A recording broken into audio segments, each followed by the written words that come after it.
Jack stepped off the shuttle, squinting against the brilliance of the Lyrian sun.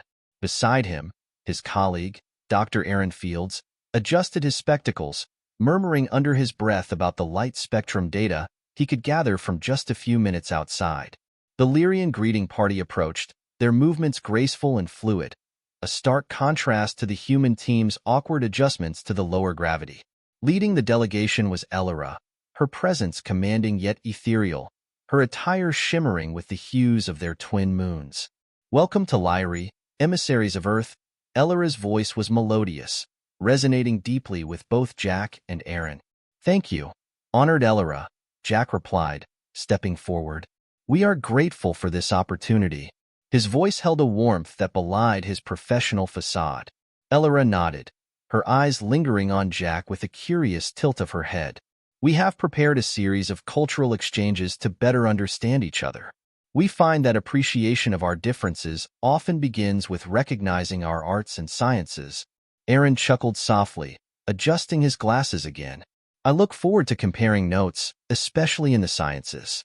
I've read your papers on astrophysics. They're quite advanced." Elora smiled, a slight upturn of her lips that seemed to brighten the area. "And I am eager to learn about human innovations as well. Shall we proceed?" As they walked towards the towering structures of the Lyrian capital, another figure from the Lyrian group stepped forward. He introduced himself as Soren, a scholar of human histories. Soren's interest lay in the diverse cultures and languages of Earth. "Your role as a linguist must be fascinating, Jack," Soren commented as they toured a vast gallery adorned with vibrant art. "It is," Jack replied. "Languages are not just tools of communication, but windows into the very soul of a culture." Elora listened intently, her gaze often returning to Jack. "And what does your soul say now, here amongst the stars?" Jack smiled, looking around at the alien beauty. "It says we have much to learn, and perhaps much to teach." Their exchange was interrupted by a sudden commotion at the rear of the group. One of the younger members of the human delegation had accidentally bumped into a delicate Lyrian sculpture. The sculpture wobbled dangerously but was caught in time by Elora's swift intervention. "I am terribly sorry," the young man stammered, his face flushing with embarrassment.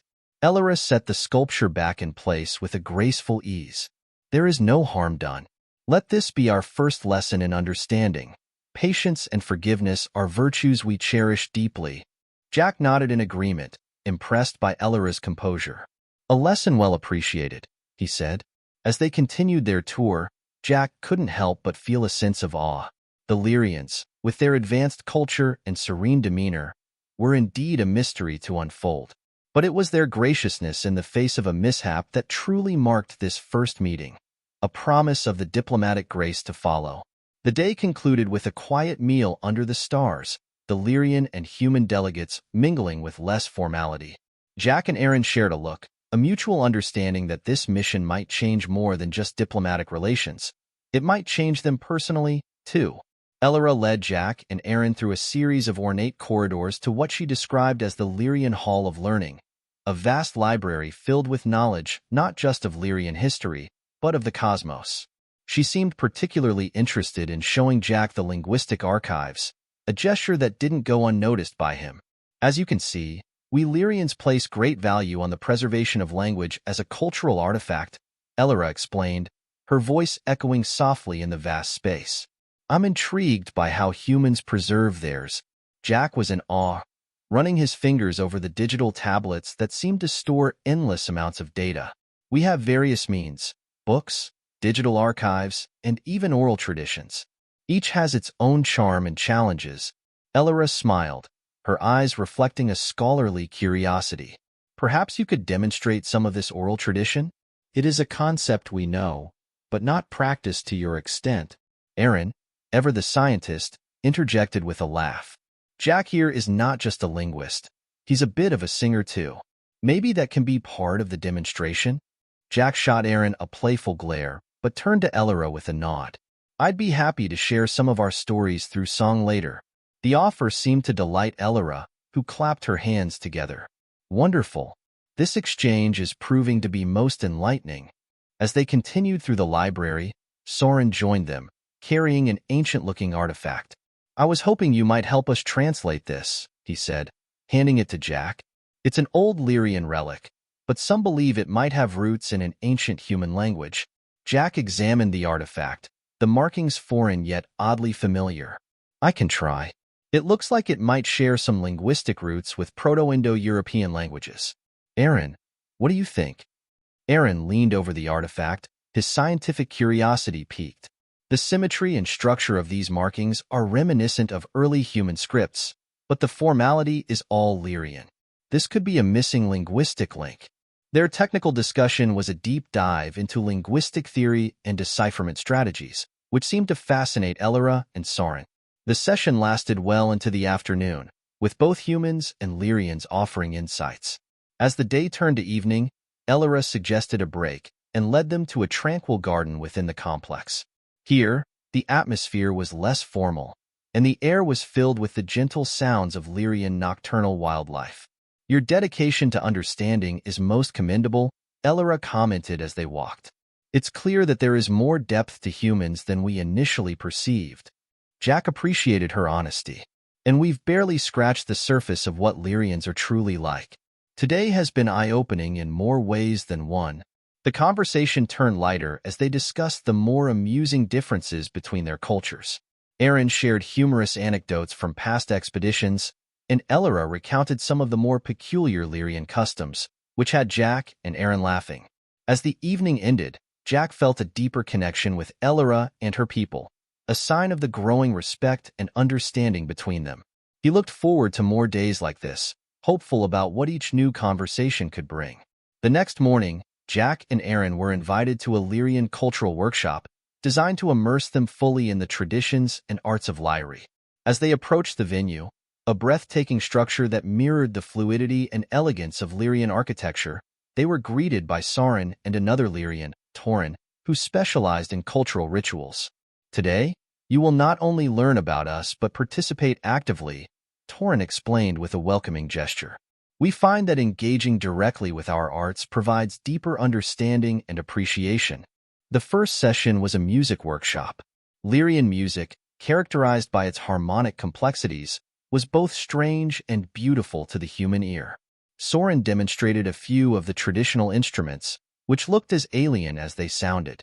Would you like to try? Soren offered one of the instruments to Aaron, who was visibly excited to get his hands on something so unique. Absolutely, Aaron replied, taking the instrument with a careful enthusiasm. Under Soren's guidance, he attempted to mimic the melody that Soren had just played. The result was a bit off-key, but Soren clapped encouragingly. Very good for a first attempt. Music, like language, requires practice. Jack laughed, clapping Aaron on the back. Not bad at all. Next, Torin led them to a visual arts session, where they were introduced to Lyrian painting techniques involving light-sensitive dyes that changed color based on the angle of light. Torin handed Jack a brush, urging him to experiment with the dyes on a large, silk-like canvas. As you paint, think of it as capturing the essence of a moment, Torin instructed, his voice calm and meditative. Jack dipped the brush into a luminous dye, his strokes tentative at first, then growing more confident as he adapted to the medium's unique properties. Elora, who had just joined them, watched intently. It's fascinating to see your interpretation through our medium, Elora noted, genuinely impressed. Thank you, Jack said, stepping back to view his work, a blend of human and Lyrian artistic styles. It's incredible how art can bridge worlds. The group moved on to a culinary demonstration, where Lyrian chefs introduced them to the intricacies of their cuisine, which relied heavily on locally sourced, plant-based ingredients. The chefs invited Jack and Aaron to participate in the preparation of a traditional dish. This is quite different from Earth's cooking, Aaron observed as he mixed ingredients under the chef's watchful eyes. The textures and flavors are very unique. Yes, our dishes are designed to enhance natural flavors rather than overpower them, one chef explained, showing them how to season the food lightly. After they had prepared a few dishes, the group sat down to taste each other's creations, exchanging thoughts on the flavors and techniques. The meal was not only a culinary exchange, but also a moment of camaraderie and shared delight in learning. As the day wrapped up, Jack and Aaron thanked their hosts. Today was truly enlightening, Jack said, reflecting on the day's experiences. I think we're starting to understand the depth of your culture. And we yours, Elora replied, her eyes warm. It's a pleasure to see our worlds collide and mingle so harmoniously. As they walked back to their quarters under the setting Lyrian sun, Aaron nudged Jack. Think you'll stick to painting, or should we expect a culinary masterpiece next? Jack chuckled. Maybe I'll stick to linguistics for now, but who knows? This place keeps surprising me. Their laughter echoed lightly, blending into the evening sounds of the Lyrian landscape, a testament to the bridges they were building, one cultural exchange at a time. The evening of the Lyrian Gala arrived, an event that promised to showcase the pinnacle of Lyrian culture and society. Jack and Aaron donned the traditional attire provided to them, which consisted of flowing garments that shimmered under the lights, similar in design to what the Lyrians wore but adapted for human sensibilities. As they entered the grand hall, the sight took their breath away. The space was illuminated by floating lights that cast a soft glow over the assembled guests, all adorned in their cultural finest. Elora approached, her attire a dazzling array of colors that seemed to change with her movements. Welcome, Jack, Aaron. Tonight, we celebrate the unity and diversity of our cultures. Elora greeted them warmly. I hope you find the evening enlightening. We're honored to be here, Jack replied, his eyes scanning the impressive setup. The first part of the evening involved a series of performances. Soren, who had become somewhat of a guide and friend to them, leaned over to explain each act. The performances ranged from classical Lyrian dances to a dramatic recital that depicted legendary tales from Lyrian history. Between acts, Jack and Aaron mingled with the other guests, sharing insights and drawing comparisons between human and Lyrian artistic expressions. Jack found himself deep in conversation with a Lyrian artist, discussing the influences of environment on artistic creation. It's fascinating to see how your world's natural beauty is reflected in your art, Jack noted, gesturing towards a holographic display of Lyrian landscapes. The artist, a tall figure with a serene demeanor, nodded. And yet, I find human art profound in its depiction of emotional turmoil and triumph. There is a rawness there that is quite compelling. Meanwhile, Aaron struck up a conversation with a Lyrian scientist. They quickly dove into a technical discussion about the applications of Lyrian technology in art, such as the holographic displays and the light fabrics used in their garments. These fabrics are embedded with nanolights, the scientist explained. They can adjust their brightness based on the wearer's mood or the ambient lighting. That's incredible, Aaron responded, his mind racing with the possibilities of such technology. As the evening progressed, Elora invited Jack and Aaron to participate in a traditional Lyrian circle dance. The dance was slow and ceremonial, allowing them to follow along despite their unfamiliarity with the steps. The Lyrians around them smiled encouragingly, their movements graceful and inclusive. After the dance, the group gathered for a banquet. The tables were laden with an array of Lyrian delicacies, each dish explained by the chefs who had prepared them. Jack and Aaron tasted each item with curiosity, appreciating the subtle flavors and intricate presentations. Each dish tells a story, much like our music and dance, Elora explained as they ate. We believe in celebrating all forms of life and expression through our cuisine. As the meal concluded, a renowned Lyrian poet took the stage for the final performance of the evening. His poetry, resonant and lyrical, spoke of unity and the beauty of learning from one another. Jack felt the words resonate deeply, a sentiment echoed in the quiet applause that followed. The poet captured the essence of what we're experiencing, Jack said to Elora as the crowd began to disperse. Yes, it's about more than just understanding each other's culture, Elora agreed. It's about enriching our perspectives and growing together. As they left the hall, the air was filled with a sense of camaraderie and mutual respect. The gala had not only been a celebration of Lyrian culture, but an affirmation of the growing bond between the two species. Jack and Aaron walked back to their accommodations, their minds full of new ideas and a deeper appreciation for the complexities and beauty of Lyrian society. The morning after the gala, Elora approached Jack and Aaron with an invitation to learn one of Lyri's most revered dances, known only to a few outside her people. The dance, she explained, was a form of storytelling, deeply symbolic and typically reserved for significant cultural ceremonies. I believe sharing this with you will not only deepen your understanding of our culture, but also strengthen our bonds, Elora said, her tone earnest. Jack and Aaron met her at one of the smaller pavilions, where the space had been cleared, creating a serene, open environment ideal for their lesson. Elora introduced them to Dallin, a master of Lyrian dance, who greeted them with a reserved nod. The dance you are about to learn is ancient and powerful, Dallin began, his voice low and resonant. It is called the Mirene, and it embodies the flow of the celestial bodies around us. Dallin demonstrated a series of fluid movements, his body weaving through the steps with an elegance that captivated both men. Now, watch closely, he instructed as he slowed his movements to a pace they could follow. Jack stepped forward, mirroring Dallin's movements, his focus intense. Aaron watched, noting the precision and grace required, trying his best to replicate the flow. The dance was complex, involving synchronized movements that symbolized the alignment of planets, a dance that spoke of harmony and unity. "Your turn, Jack," Dallin said after a detailed demonstration. Jack moved tentatively at first, gradually finding his rhythm as the steps began to make sense in his body. Elora watched, a soft smile playing on her lips at Jack's determined effort. "You're a natural," Aaron joked lightly, easing the tension in his own body as he took his turn. Despite the complexity, there was a meditative quality to the movements that made them feel both challenging and soothing. "Feel the story you're telling with your body," Elora encouraged, her voice both calming and commanding. "Each movement is a word, each sequence a sentence in the narrative of the cosmos." As the session continued, they practiced under Dallin's watchful eyes, slowly mastering the dance.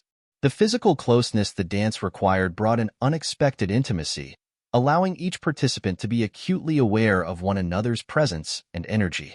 Finally, Dallin stepped back, signaling that it was time for them to perform the dance together without guidance. The music started, a haunting melody that filled the pavilion, and Jack and Aaron moved through the dance, their previous awkwardness replaced by a fluid synchrony. "You've done remarkably well," Dallin praised, as the last notes of the music faded into the air. "The Mirene is not easily mastered, but you have both shown great understanding and respect for its significance." Elora clapped her hands in approval, her eyes bright. "To share the Mirene with you is to trust you with a piece of our soul. I believe this is a step towards a profound friendship between our peoples." As they left the pavilion, Jack felt a deep sense of accomplishment and connection, not only to the Lyrian culture but to Elora and her people. Aaron, too, felt a renewed sense of purpose, his usual scientific perspective enriched by the cultural depth they had experienced.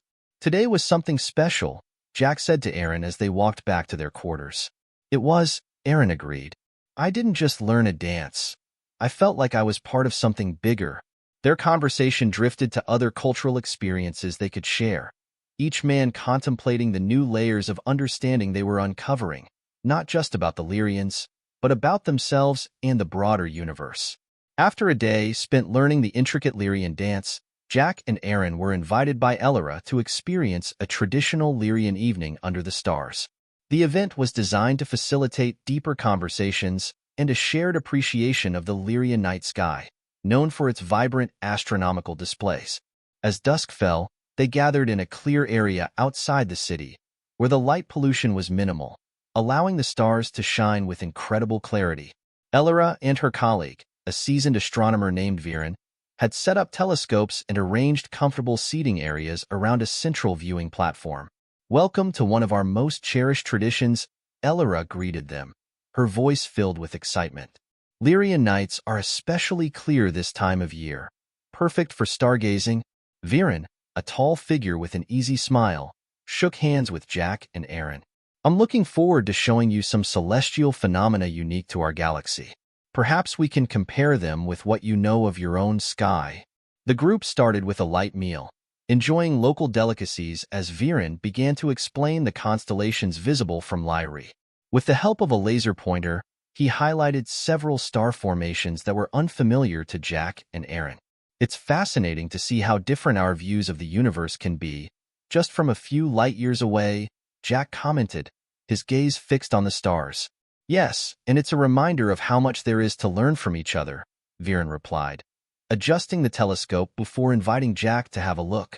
Jack peered through the telescope, marveling at the clarity of the celestial bodies. I see a cluster that looks somewhat like our Pleiades, but the arrangement is different. That's the Lyrian sisters, Viren explained. According to our legends, they were goddesses of navigation and wisdom. Aaron took his turn. His scientific curiosity piqued. Do you have data on their formation? It would be interesting to compare the astrophysical metrics with similar clusters in our system. We do, Viren said, handing Aaron a tablet filled with astronomical data. I think you'll find the gravitational interactions particularly interesting. As the night progressed, the conversation deepened, moving from astronomy to philosophy and the role of stars in their respective cultures. Elora listened intently, occasionally interjecting with questions about Earth's astronomical myths and legends. The stars have always guided us, Jack said thoughtfully, not just across the seas, but in our understanding of the universe and ourselves. Elora nodded. It's the same for us. They are a constant reminder of our place in the cosmos and of the mysteries that await us. The group continued to observe different celestial phenomena, each discovery leading to more questions and discussions. It was a night filled with learning and reflection, the sky a magnificent backdrop to their growing camaraderie. As they prepared to leave, Viren invited Jack and Aaron to come back for another session before their mission ended. There's a meteor shower due in a few days. It would be a spectacular sight for you. We'd love that, Aaron responded, his tone appreciative. Tonight has been incredible. Thank you for sharing this with us. Elora smiled warmly. It is we who are thankful. Sharing the night sky is sharing a part of our soul. You've both shown great respect and curiosity. Walking back to their quarters, Jack felt a sense of peace and wonder. The night had not only broadened his understanding of Lyrian culture, but had also rekindled his awe for the vast universe they all shared. Who knew that stargazing could be so enlightening? Aaron mused, his voice filled with satisfaction. It's more than just looking at stars, Jack replied, his mind still on the vast expanse above them. It's about seeing the light in new ways, through each other's eyes.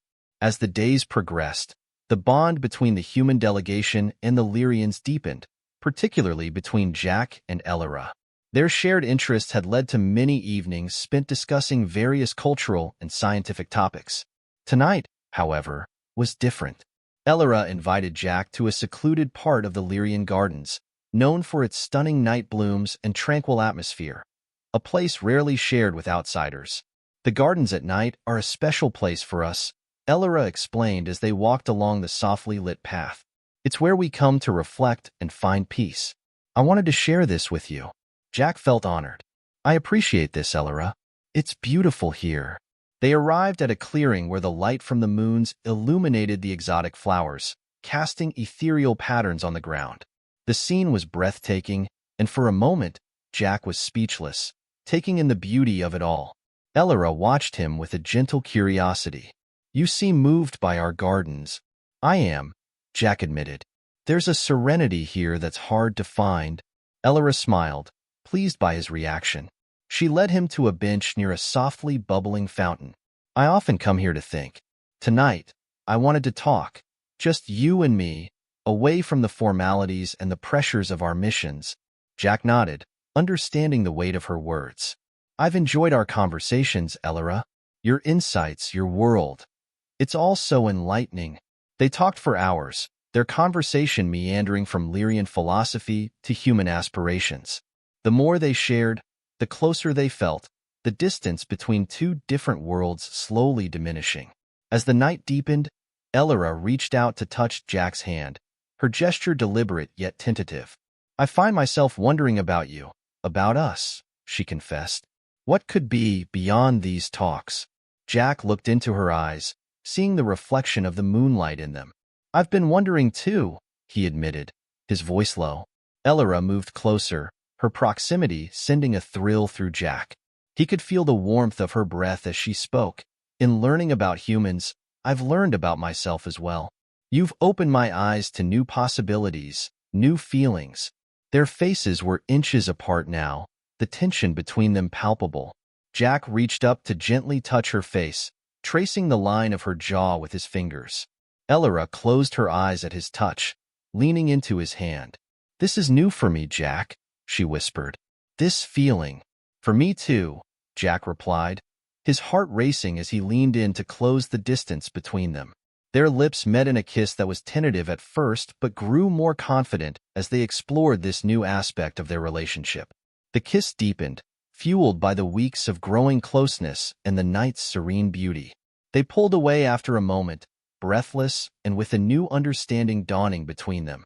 "We should be careful," Jack said, his voice a mix of caution and desire. "This could complicate things." Elora nodded, her expression serious. "I know. But I don't want to ignore how we feel. Not tonight." They spent the rest of the night in the garden, talking and occasionally embracing, each moment deepening the bond that had formed between them. It was a night of discoveries, not just of each other but of the possibilities that lay in opening one's heart across the stars. As dawn approached, they walked back to the main complex together, their hands entwined.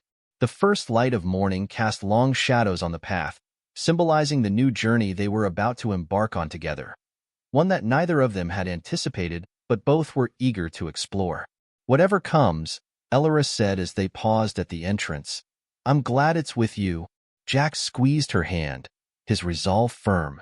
"Me too, Elora. No matter what." They parted with one last look, a promise made without words, a promise of what was to come. The dawn was breaking, casting a gentle light over Lyrie as Jack and Aaron prepared for their final day on the alien planet. The past weeks had been transformative, and now, as they packed their belongings, there was a sense of bittersweet anticipation about returning to Earth. Aaron noticed Jack's thoughtful expression as he folded his clothes. "You're quiet this morning. Everything okay?" Jack paused, his mind replaying the night in the gardens with Elora. "I'm just thinking about everything that's happened. It's a lot to process." Aaron nodded, understanding his friend's contemplation. "It's been an incredible mission. We've learned so much, not just about the Lyrians, but about ourselves too." Jack smiled slightly. "Yeah, more than I ever expected." Later that morning, the human delegation gathered with their Lyrian counterparts to formally conclude their visit. Elora stood beside Viren and Soren, her demeanor composed but her eyes occasionally stealing glances at Jack. As the leaders of both groups exchanged final words, Jack listened intently, his gaze often meeting Elora's. When it was his turn to speak, he stepped forward, his heart steady. "This mission has been about more than just exchange of knowledge and culture," Jack began, his voice clear and confident. "It's been about understanding, about seeing the value in different perspectives and embracing them." He looked at Elora. "We came here under the assumption that our differences were too vast, that perhaps we were too different to truly connect. But we were wrong.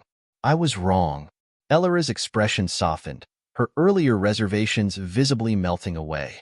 Jack continued, "The connections we've formed here, the respect we've developed for one another's cultures, it's a beginning of a dialogue that I hope will continue long after we've left."